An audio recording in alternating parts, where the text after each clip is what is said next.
1심의 첫 재판이 대선 뒤로 미뤄졌습니다. 재판부는 공정성 논란을 없애려고 기일을 바꾸겠다고 밝혔습니다. 국회 법사위는 오는 14일 조일의 대법원장에 대한 청문회를 열기로 했는데요. 박성배 변호사와 함께 관련 내용 짚어보겠습니다. 안녕하세요. 안녕하십니까? 이재명 후보의 파기환송인 첫 재판 5월 15일에서 6월 18일로 연기가 된 건데 이렇게 한 달 이상 연기해 주는 게 일반적인 건 아니죠? 일반적이지는 않습니다. 다만 2심은 1심에서 올라오는 사건이든 대법원에서 내려오는 사건이든 협박하는 접수 순대로 재판부를 무당히 또 배정하고 받고. 배당받으면 재판부는 기일을 지정하기 마련인데 요즘 2심 재판부의 첫 기일 지정은 다소 늦어지는 감이 있습니다. 대신 한 번 기일이 지정되면 1심보다는 상당히 빠른 속도로 재판이 진행돼 선고까지는 상당히 간략하게 이루어지게 됩니다. 예. 다만 제 경험을 보면 파기환송심의 경우에는 첫 국민의힘이 또 뭐라고 반송도 기에 지정되는 것으로 여겨집니다. 그렇지만 이 사건의 경우에는 대법원이 신속한 심리와 재판을 강조하면서 상당히 이례적으로 빠른 판결 선고를 한 만큼 파기환송심 재판부도 사건을 배당받자마자 곧바로 5월 15일로 기일을 지정했다.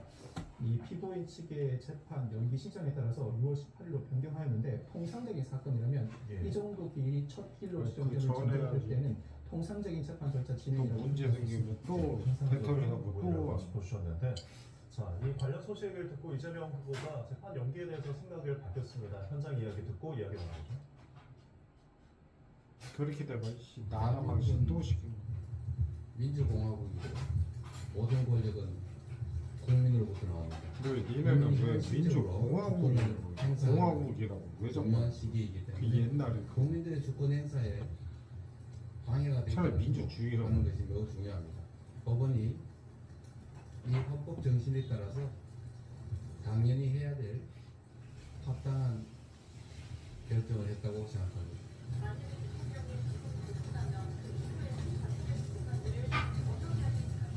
만사 때가 되면 그때 가서 판단하면 됩니다. 말씀드린 것처럼 법과 그때 가서 문제 생기면 합리성을 가지고 난리 나는 그렇게 판단하면 되죠. 기본적으로 여전히 사법부를 신뢰합니다. 나이스? 그러나 언제나 그렇듯이 모든 구성원들이 경질하지가 않습니다. 사법부 독립을 지켜내고 또 앞으로 이런 일이 발생하지 않도록 경계를 삼는 일은 반드시 필요한데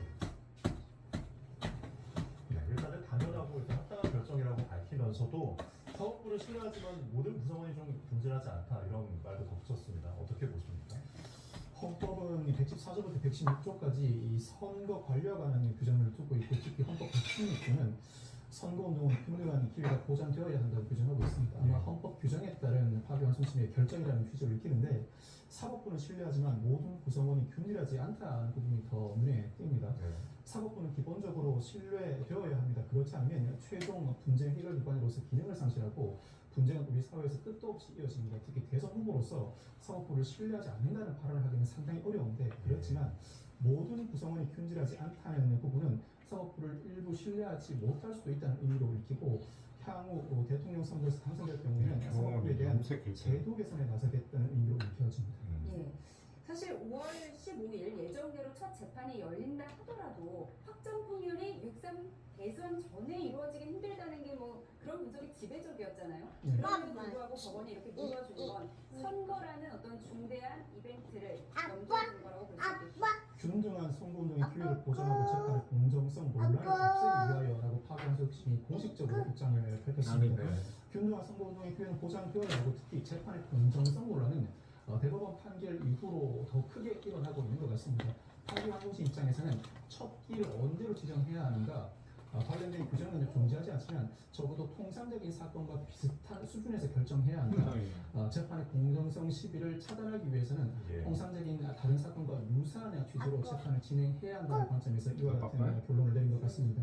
사실 대법원의 파기환송 판결 이후 이 사건의 키는 파기환송심이 지고 있었습니다. 파기환송심이 어떠한 방식으로 재판을 진행할 것인가, 첫 기를 언제 지정할 것이며 기일을 추가로 지정할 것인가에 달려 있었고 나아가서 허위사실 공표라는 근거 사실에서는 거짓할 수 없으니 그럼에도 불구하고 고의를 그대로 인정할 것인가 논란의 여지는 더 없을 것인가를 심리해야 할 필요가 있었을 뿐만 아니라 양형을 어떤 수준으로 할 것인지 모든 결정은 파기환송심에 달려 있었고 파기환송심의 결정에 따라서 향후 이재명 후보의 운명이 결정된다고 해도 과언이 아니었는데 네. 일단 첫 기일을 2월 18일로 변경할 수 조금 있습니다. 남았네. 네. 남았어. 사실 이 재판이라는 것은 독립성, 공정성이라는 게 굉장히 중요한데 지금 정치권에서는 이 재판을 보면서 어떤 상대 진영의 조금 압력에 더 대해서 공격을 하기도 하고요. 그래서 지금 법원이 재판부는 내외부의 어떤 영향, 간섭을 안 한다 강조를 했는데 이 부분에 또 연구하는 걸까요?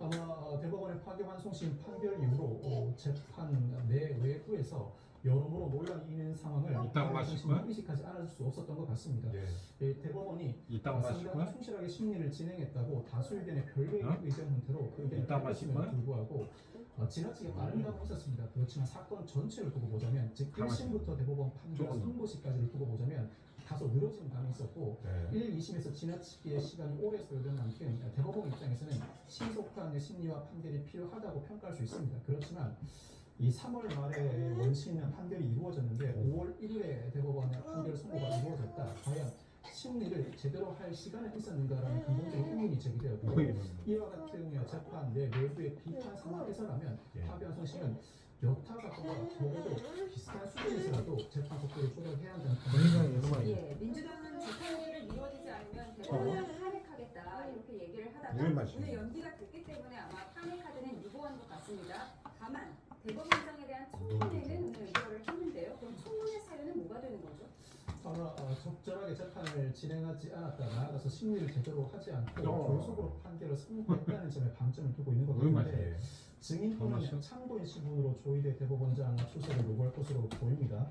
출석 요구는 이 출석 예정일로부터 7일 전에 출석 요구서가 발송되어야 하는 만큼 예. 오늘 지금 이루어졌으니 14일까지 출석을 대비해서 오늘 곧바로 출석 요구서를 발송할 것으로 전망됩니다.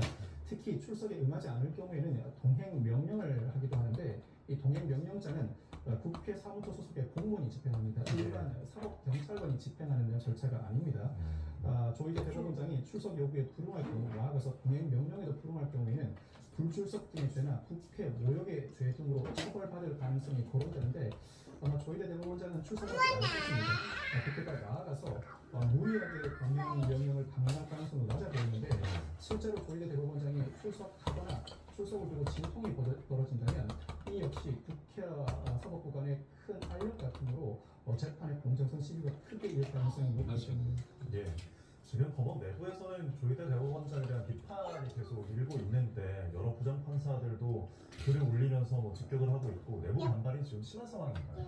내부 반발이 이 정도면 다소 심한 편이라고 할 수 있습니다. 법원은 기본적으로 다른 공무원 조직보다도 더 내부 비판을 자제하는 경향을 보이고 있는데 부장판사들이 연이어서 상당히 원색적인 비판을 가하고 있습니다. 아마 이와 같은 비판의 핵심은 판결 선고야 원심 판결을 뒤집는 선고가 충분히 가능하다. 그렇지만 지나치게 빠른 속도로 선고를 함으로써 재판의 공정성에 의심을 초래했다는 비판이 그 요지라고 보여집니다. 예. 특히 이 사법부는 공정한 재판도 수행해야 하지만 이 모든 당사자로 하여금 공정한 재판을 진행하고 있다는 인상도 상당히 중요시하게 여기고 있습니다. 그렇지만 이 사건의 경우에는 실제로 대법원장이나 대법관들이 공정한 재판을 수행했다고 강변한다고 하더라도 여러 인사들로부터 공정한 재판을 수행했는지 의심을 받고 있다면 이미 이 정상적인 재판은 아니라는 비판, 즉 예. 이와 같은 졸속 심리 가능성을 내포하는 재판은 적절한 재판이 아니라는 비판의 핵심이라고 할 수 있습니다. 예, 그동안은 파기환송심 선고가 만약에 대선 전에 있다 하더라도 제3국회가 27일을 고려하면 6.3 대선 전에 결론이 나지 않을 것이다. 이런 분석들을 많이 했는데 이제 이런 시간 계산을 할 필요가 없어진 거죠. 이제는 이와 같은 시간 계산을 할 수 없습니다. 만약 파기환송심 판결이 이루어진다고 하더라도 이재명 후보가 재상고를 하게 되면 7일간의 상고 기간이 주어지고 특히 소송 기록 접수된 때로부터 20일간 상고 이유서 제출 기간이 부여되어야 하는데